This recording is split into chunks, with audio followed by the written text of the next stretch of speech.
¿Me escuchan, no? Bueno, difusión facilitada. Difusión facilitada. Una sustancia difunde con ayuda de una proteína transportadora. Por este motivo, su transporte se aproxima a un máximo. En el dibujo podemos ver al sistema de la llamada difusión facilitada. Aquí, la molécula tiene que unirse a un punto de unión.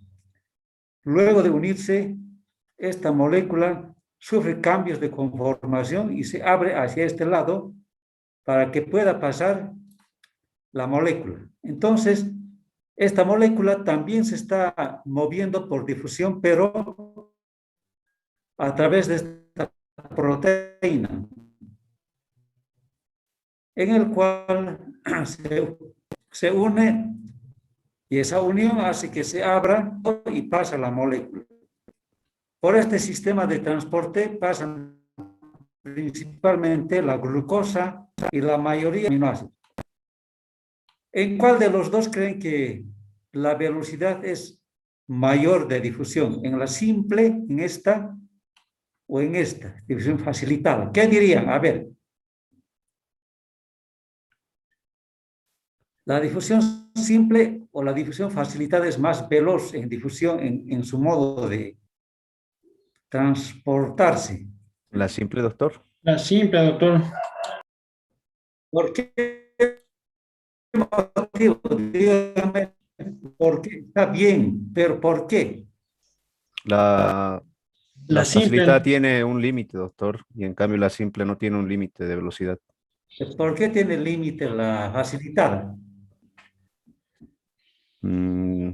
¿Será por el tamaño, la polaridad, la temperatura, doctor? La respuesta es, miren, la molécula para pasar primeramente tiene que unirse a su punto de unión. Tiene que abrirse a este lado, entonces tarda. En cambio, en este otro, simplemente entra cualquier cantidad de sodio. Igual acá, no hay esa demora de unirse, luego que se abra, etc. No, aquí es directo.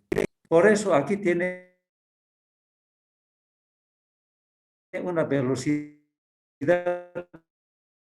más límite aquí. Un punto en donde al otro lado, como lo simple. Aquí es rápido, es veloz, aquí no hay, ¿cómo diríamos? A ver, no hay freno, diríamos, no entra cualquier cantidad de acuerdo a la concentración. En cambio aquí está frenada.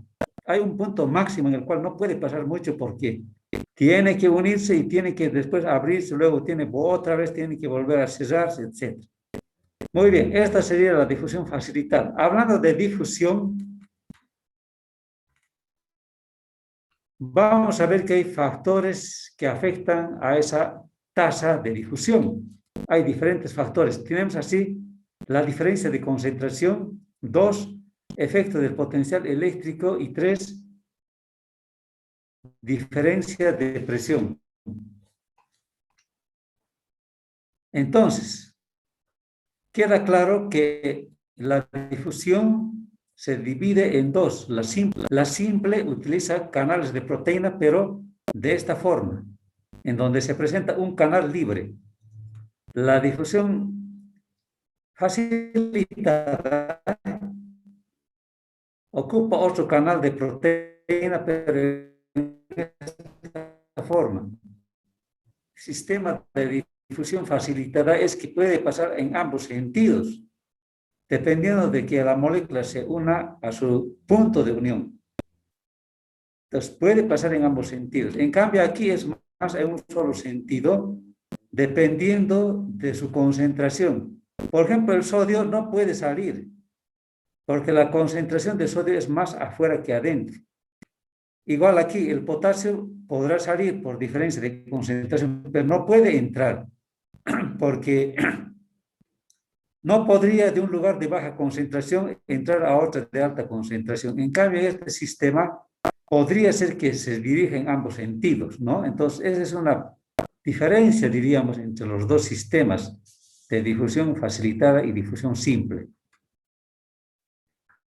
Diferencia de concentración, ya sabemos. Aquí tenemos una cámara A y una cámara B, separada por una membrana. Si aquí vemos estos puntitos rojos, que sean las moléculas, supongamos, de agua, vamos a ver que aquí hay gran cantidad de moléculas de agua. Aquí hay pocas.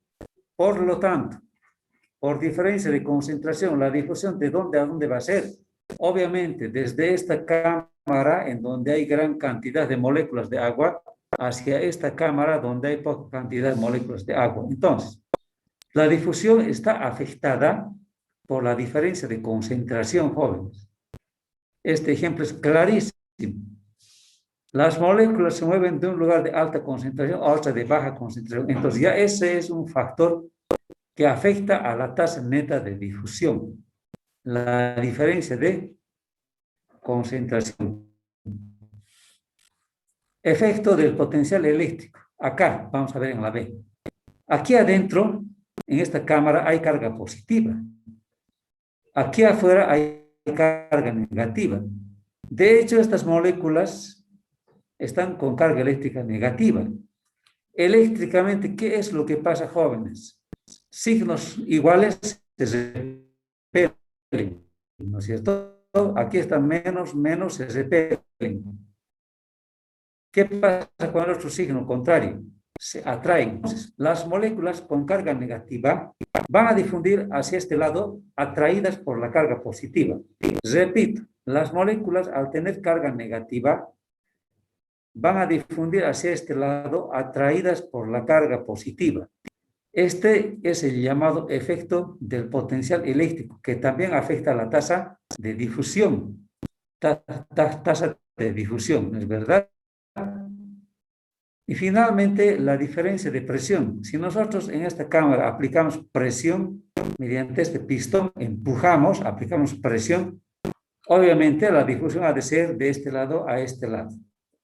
Entonces, a no olvidarse, hay tres factores principales que afectan la tasa neta de difusión. La diferencia de concentración, el efecto del potencial eléctrico y la diferencia de presión. Diferencia de presión. Estamos hablando, jóvenes, del tránsito, ¿no? Eso no hay que perder de vista eso. Muy bien, entonces, pasando. La difusión simple de proteína, como su nombre dice, canales. La difusión facilitada utiliza proteínas cuya estructura es cambiante. Para que se abra este canal, esta proteína tiene que unirse todavía con la molécula que ha de difundir. Por tal motivo, la velocidad en la difusión facilitada tiene su máximo, tiene su límite. Y finalmente estamos viendo que la tasa de difusión está afectada por la diferencia de concentración, diferencia de presión. Muy bien, entonces,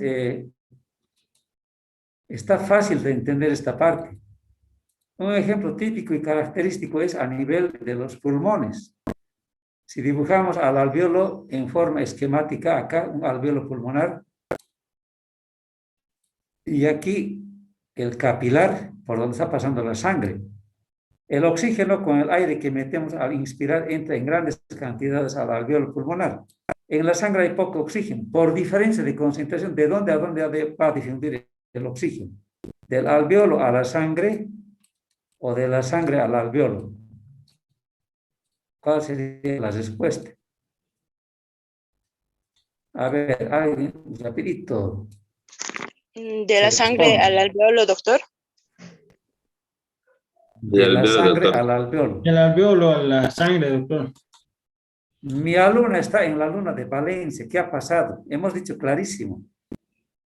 Las moléculas difunden de un lugar de alta concentración a otra de baja concentración.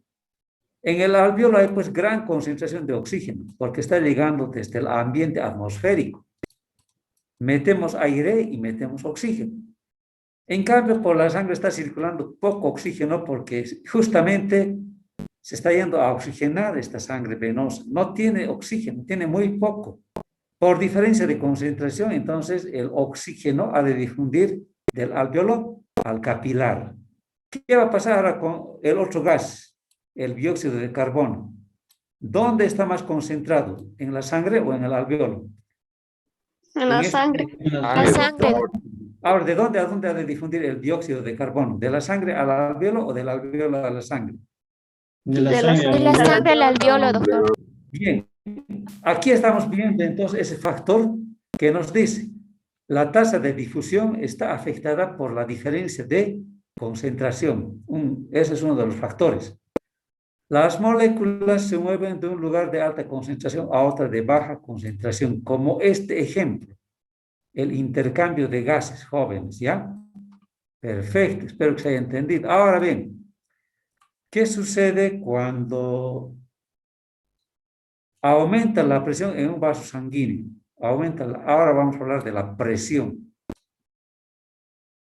a nivel de los capilares. Ustedes saben que los capilares tienen unos orificios llamados poros capilares. Por estos poros capilares no puede pasar las proteínas, menos las células, pero sí puede pasar fácilmente las moléculas de agua. Acuérdense que las moléculas más pequeñas que tenemos en nuestro cuerpo son las moléculas de agua. ¿Qué les parece si nosotros aumentamos la presión en este vaso sanguíneo, en este capilar? ¿Qué va a pasar? Lo que ha de suceder es que por motivo del aumento de la presión, la sangre ha de filtrar, ha de salir la sangre, perdón, no la sangre, el líquido, el agua. El líquido ha de salir por los poros capilares. ¿Por qué? Porque hay más presión. Inclusive el ejemplo más bonito, más demostrativo sería una jeringa, ¿no? Una jeringa. Ustedes conocen la jeringa, ¿no es verdad? La desechable. Esta es una jeringa. Si nosotros le hacemos agujeritos a la jeringa, agujeros, lo llenamos de agua a la jeringa y esto lo tapamos, empujamos el émbolo. ¿Qué va a pasar con el agua? Obviamente que va a salir, se va a filtrar por estos orificios. Porque estamos comprimiendo aquí una presión al émbolo. Al generar presión al interior de la jeringa, el agua ha de filtrar, como un chisguete, ¿no? Ha de filtrar. Aquí igual, ¿no? Cuando aumenta la presión dentro de la sangre, el agua intravascular es filtrada, sale, difunde hacia afuera. Aquí estamos viendo que la difusión se está afectando por la diferencia de presión. La anterior era diferencia de concentración del oxígeno, de concentración. Esto es de presión. Cualquier cosa que aumente la presión en alguna parte de nuestro cuerpo ha de provocar entonces cambios en la tasa neta de difusión. Y la parte eléctrica ya sabemos si esta molécula tiene carga negativa y en este ambiente hay carga positiva, obviamente esta molécula ha de ser atraída por la carga positiva, porque es negativa. Ha de difundir esta molécula a este lado, en esta oportunidad, por el factor llamado potencial eléctrico, ¿no? Diferencia de electricidad. Entonces, estas tres formas van a provocar, entonces, los famosos cambios, ¿no? Afectación de la tasa neta de difusión. Ahí está, ¿no? Entonces, ahí están los ejemplos que hemos visto. Muy bien, está claro. Pasan ustedes, ¿no? La presión osmótica. Acuérdense que las albúminas ejercían presión osmótica. Miren acá. La presión osmótica es la presión que evita la ósmosis de una sustancia a través de una membrana. Si en la figura 4.9 se aplicara una presión a la solución de cloruro de sodio, aquí está, la ósmosis de agua al interior de esta solución sería menor. Se interrumpiría o incluso se invertiría. La cantidad exacta de presión necesaria para detener la ósmosis se denomina presión osmótica de la solución de cloruro de sodio. En este ejemplo, el agua de dónde a dónde se va a mover. de esta cámara a esta cámara o de esta cámara a esta cámara. Los puntitos negros son moléculas de agua y los puntos rojos son cloruro de sodio, es el soluto. Es el soluto. Ya dijimos que los solutos, como las albúminas, la glucosa, en este caso el cloruro de sodio, tienen la capacidad de generar presión osmótica, es decir, atraen agua. El agua ha de entrar hacia este lado. Está claro, ¿no? Está entrando hacia este lado. Tenemos que aquí colocar una fuerza, ¿no?, que se oponga en este sentido. Y esa fuerza se llama presión osmótica. ¿Quién está generando esa presión osmótica? Los solutos del cloruro de sodio. Ahí está, ¿no? Entonces, aquí vemos ósmosis en una membrana celular cuando se coloca una solución de cloruro de sodio en un lado de la membrana. La presión osmótica de una solución depende de la concentración del número de partículas, por ejemplo, del cloruro de sodio, de las partículas, ¿ya? Bien, a ver, vamos a tratar de un poquito más explicar. Tal vez no están entendiendo algunos de ustedes. Aquí tenemos la membrana. Aquí hay moléculas de agua. Es una cámara, ¿no? Aquí hay una membrana semipermeable. Por esta membrana pueden pasar las moléculas de agua. Aquí también hay pocas moléculas de agua. Pero aquí a la vez hay cloruro de sodio. Este cloruro de sodio está provocando atracción de agua. El agua ha de entrar a este lado. Ha de difundir a este lado. Ahora bien, nosotros, ¿qué haríamos para que no entre agua de aquí a aquí, de este lado a este lado? Tendremos que colocar una fuerza, ¿no? Tendremos que ejercer una presión a este lado, evitando que entre agua. No sabemos cuánto será la presión. Será alto, será poco, no sabemos, pero se está generando una presión. Es decir, ¿qué pasa, por ejemplo, cuando... A ver, un ejemplito vamos a ver.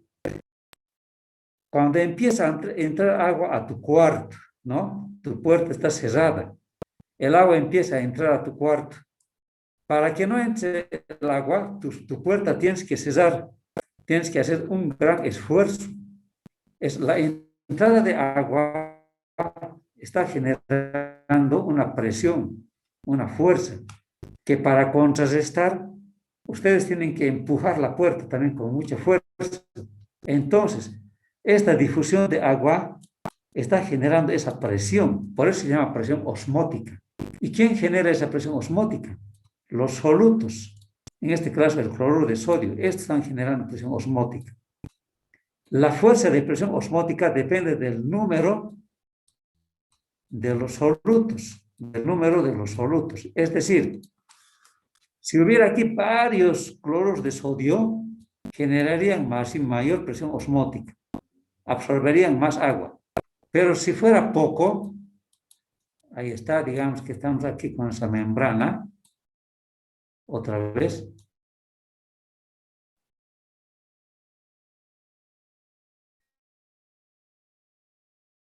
Aquí habría uno, este lado sería poco, ¿no es cierto? La presión pero si nosotros aumentamos más solutos, más cloruro de sodio, más ha de haber mayor absorción de agua. Entonces, la presión de los solutos no depende del tamaño, depende del número.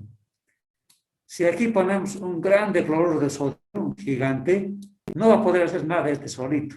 No depende del tamaño, depende del número de solutos, no del tamaño. ¿Ya? Muy bien. Esta parte a veces no pueden entender algunos alumnos. Entonces, un momentito, a ver qué pasó acá. Ya. Entonces, esa es la presión osmótica, chicos y chicas. Esa es la presión osmótica. Presión quiere decir fuerza, ¿no? Una fuerza que está haciendo que entre el agua hacia este lado. ¿Quién está generando eso? Los solutos que están en este lado, el cloruro de sodio. Para la presión osmótica de una solución, en este caso de esta solución de cloruro de sodio, número de sus partículas. ¿Alguna pregunta hasta aquí, jóvenes? ¿Alguna pregunta? Acuérdense que también pasaba esto en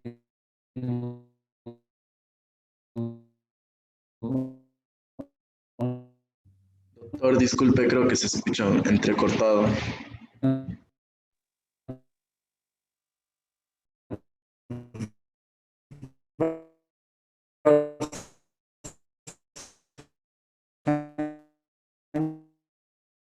Está entrecortado, doctor. No se le entiende nada, doctor.